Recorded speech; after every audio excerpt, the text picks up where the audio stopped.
Oh, man, really proud of our group. I thought the things that we could control, I thought we controlled. I thought we were really locked in. I thought our energy was really good. About midway in the first half, to close the half, was as good as we've played against a quality opponent at the end of time.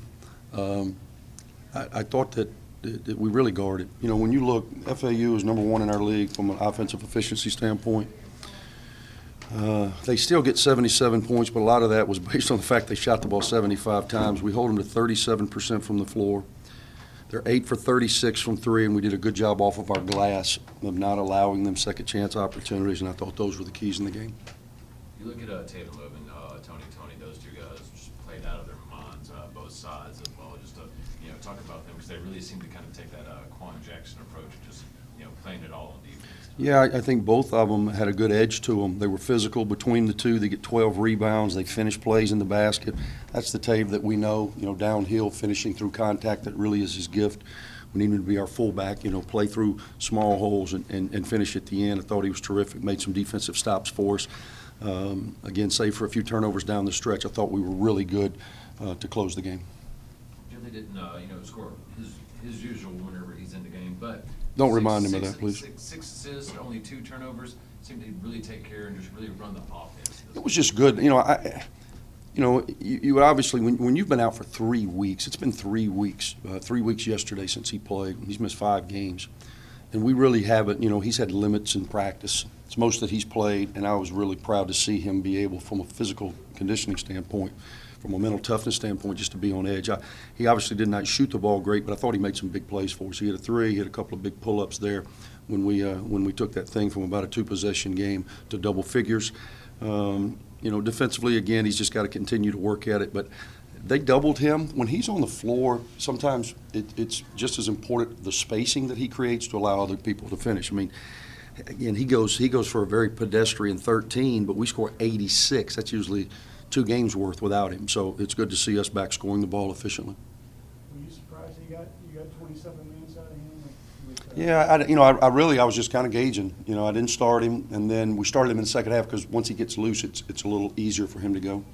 And then I try to rest him as much as I could. When it's CBS Sports, the timeouts are a little bit longer, so I was able to try to get him some real-time rest. But I didn't know really what to expect. We were just going to kind of ride with it. They didn't shoot the ball well outside from 3 today. Was that something you guys were doing? Did you get them off rhythm? I think so. I think we were more aggressive. We did it against Rice, and we did not want to sit back on our heels. We wanted to be aggressive and force them into twos. Now, I thought to start the second half when they clawed back in the game pretty quickly, they were taking advantage of what we were giving them. We were crowding them at the 3, and they were cracking us off the dribble and finishing floaters, and then their big guy inside was a handful for us. So he goes for 13 points on 5 for 8. They got a good basketball team. They got a number of different guys. I joked that literally before the game that they could have 7 different guys lead their team in scoring because that's how balanced they are. But I thought our approach was right. I thought we took the fight to them. I thought we were really aggressive. The thing that I'm the most proud of is the fact that we didn't blink. And they pushed that thing. We were up 13. Next thing you know, it's 4, it's 3. We never blinked. We pushed it right back and controlled down the stretch. In the first half, you guys have a 12, 14-point lead, whatever it was at halftime. And you look at the box score, and everybody that played scored. And I think the leading score at that point was 7 points. So, I mean, what does that say, I guess, kind of about how the way you played? I think really when Jelly got in the game, he had 4 assists, I think, in the first half. And they were doubling him initially. His reputation precedes himself. So they were really putting pressure on him. And I thought he was doing a good job of making the right basketball play, and they were finishing some plays inside. We were struggling shooting the ball. Again, we were 6 for 20, 35%, which actually is not horrible for us, or 30%, which is not horrible for us. But we didn't shoot the ball great, but I thought we were getting the right shot. You guys, 3 straight wins now. You kind of been waiting for this to kind of turn a corner a little bit. How much confidence is tonight and the last 2 nights or 2 games?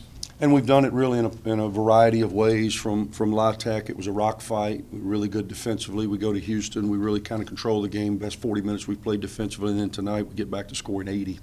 And it's good to get back whole. We got the kids that weren't with us in Houston back, and I thought Ty Brewer, 2 big threes. I thought Javion Davis helped us some. Trey got in early foul trouble. Our bigs had foul trouble all across the board, but together they give us a presence inside. I thought he did a good job of keeping balls alive in the first half, and then And then obviously with Jelly. Jelly changes the game, it changes the way in which we can play, it changes the way in which teams have to design to defend us. But the number, again, that sticks out to me is the fact that we win the battle of the boards, turn it over 13 times, and I think 4 of those were in the last 2 minutes, so we were pretty good with ball security and held them under 38%. And that's one of the most efficient teams in college basketball and without question the hottest team, having won 20 in a row. Defending. We've been preaching that all week. Nothing. I mean, last weekend, Saturday, against Rice, we showed what we're capable of on the defensive end. We knew we had to come back here, do it again tonight, and take it a step up. They have, obviously they shoot the three really well. Tonight they didn't. Andy was saying, or AK was saying that, he thought a lot of that was what you guys did to them. And you feel like you kind of got them out of their rhythm and from outside of the Yeah, for sure. That was a big part of the game as well. Like, guard the three and make them make tough twos. And I feel like we executed our game plan pretty well tonight. We had some ups and downs, but it's normal. You get Jelly back tonight, and not so much a scoring, but it seems to just really open up the court for everyone else. You look at you out there, you're able to really get downhill as well as play great defense along with you and Tony. Just how positive was that just to have Jelly back on that court and be able to open up this offense? Oh, well, of course it's good for us, but it's also good for him. He's been down, confidence kind of, you know how it goes when you hurt. And he's just been seeing how we've been playing, and we know we need him on the offensive end. And he came in and gave us great minutes today, and I felt like he picked us up and we picked him up as well. So we kind of just met in the middle, and it ended up working out. You guys went through a tough stretch. Now you're going through a good stretch. How do you handle a good stretch? You just get back to work the next day. We got to come right back tomorrow and focus on FIU. This game's in the past. We did what we had to do tonight. Tomorrow we rest. We get treatment. We lock in on FIU, and we just defend and play our game, and we'll be fine against anybody.